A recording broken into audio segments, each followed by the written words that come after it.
ഇന്ന് പൊരിഞ്ഞ പോരാട്ടമായിരുന്നു. ഞങ്ങൾ ഒരു 3 ദിവസം കൊണ്ട് തുടങ്ങിയ ക്ലീനിങ്ങാണ്.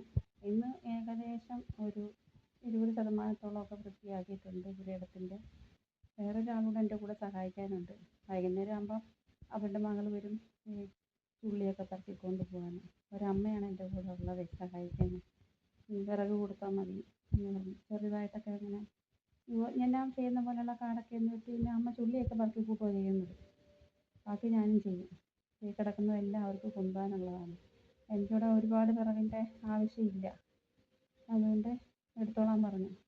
ഒരു സഹായം ഉണ്ടെങ്കിൽ നമുക്ക് ജോലി ചെയ്യാനൊരു എളുപ്പമുണ്ടല്ലോ. മടിയാണെങ്കിൽ എനിക്ക് ഒറ്റയ്ക്ക് ഞാൻ ചെയ്യത്തില്ല. പണിക്കാരുണ്ടെങ്കിൽ അവരുടെ കൂട്ടത്തിൽ ഞാനും ഇറങ്ങും. അങ്ങനെയാണ് പണ്ട് തൊട്ടേ അങ്ങനെ ശീലിച്ച് പോയിട്ടുള്ളത് കൊണ്ട് അല്ലാതെ ഞാൻ ജോലി ചെയ്യത്തില്ല.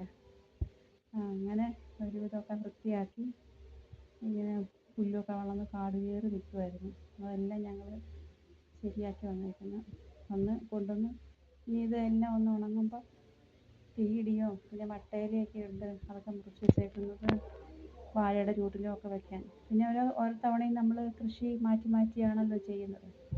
ഇപ്പം ഈ കാട് വെട്ടുന്ന ഭാഗത്ത് ചീനിയായിരുന്നു. അപ്പോൾ ആ ചീനിയൊക്കെ ഞങ്ങൾ കുറച്ച് നേരത്തെ ചീനി ഇട്ടതായിരുന്നു. അതുകൊണ്ട് കഴിഞ്ഞു. എല്ലായിടവും ചീനി ആവുന്നതിന് മുമ്പേ ഞങ്ങളുടെ ചീനി തീർന്നു. കുറേ ഉണ്ടായിരുന്നു, വിറ്റു. കുറച്ച് പൈസയൊക്കെ കിട്ടി. പിന്നെ അപ്പോൾ ഇനി ഇവിടെ അടുത്തതിന് ഞങ്ങൾ വാഴ വെക്കാനാണ് ഉദ്ദേശിക്കുന്നത്. ഏത്തവാഴയാണ് വെക്കുന്നത്. അപ്പോൾ ഏത്തവാഴയുള്ള സ്ഥലത്ത് നട്ടടുത്തിട്ട് ഇനി ചീനിയും വെക്കാമെന്ന് വിചാരിച്ചു. പിന്നെ ബാക്കിയുള്ള കൃഷികളൊക്കെ എല്ലാം ഉണ്ട് കുറേശ്ശെ. ഇനി മൊത്തം പോച്ചയങ്ങ് കയറുന്ന പുരയിടമാണ് ഇത്. ഇനി അതെല്ലാം വൃത്തിയാക്കി വരുമ്പോഴത്തേക്ക് ഒരു സമയമാവും. അപ്പോഴത്തേക്ക് മഴയൊക്കെ ആവുമല്ലോ. അതാണ് പ്രതീക്ഷ. മഴയാകുമ്പോഴത്തേക്കെല്ലാം റെഡിയാക്കാൻ വേണ്ടിയിട്ടാണ് എല്ലാവരുടെ കൂടി ഇത് ചെയ്ത് തുടങ്ങിയേക്കുന്നത്. അപ്പോൾ ഇങ്ങനെ എനിക്ക് ഒന്നാമത്തെ കാര്യം എനിക്ക് വീഡിയോ എടുക്കാനും ഒന്നും വലിയ പിടിയില്ല. ഇപ്പം തന്നെ ഇത് ക്ലിയറായിട്ടാണോ ചെയ്യുന്നതെന്ന് അറിയത്തില്ല.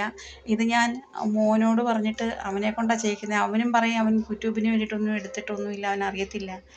അവൻ ഫോണിൽ വെറുതെ ഒരു വീഡിയോ അങ്ങ് എടുക്കുകയാണ് ചെയ്യുന്നത്. അപ്പോൾ എന്തെങ്കിലും കുറ്റമൊക്കെ ഉണ്ടെങ്കിൽ ഇത് കാണുന്ന ആരായാലും ഒരു കമൻ്റ് ഇട്ടാൽ അതെനിക്ക് ഭയങ്കര സന്തോഷമാണ്. എങ്ങനെ എടുക്കണം എന്നൊക്കെ ഒന്ന് പറഞ്ഞു തന്നാൽ. ഇതിപ്പോൾ ആരും അങ്ങനെ കമൻ്റൊന്നും ഇടാറില്ല. ഞാനൊരു പുതിയ ആളല്ലേ യൂട്യൂബിലേക്ക് വരുന്നത്. അതുകൊണ്ട് എന്തെങ്കിലും കുഴപ്പമുണ്ടെങ്കിലൊക്കെ ഒന്ന് പറഞ്ഞു തരണം. ഞാൻ കുറച്ച് ഒരു മാസമായിട്ടേ ഉള്ളൂ യൂട്യൂബ് തുടങ്ങിയിട്ട്. 2019 ഞാനിത് തുടങ്ങിയതാണ്. പക്ഷേ എനിക്കത് ഒരു ഐഡിയ ഇങ്ങനെ എടുത്തിട്ടതാണ്. അപ്പം ഞാനൊരു കമ്പ്യൂട്ടർ സെൻ്റർ നടത്തുമായിരുന്നു. അതുകൊണ്ട് എനിക്ക് പറ്റിയില്ല. അപ്പോൾ എല്ലാവരും സഹായിക്കണം.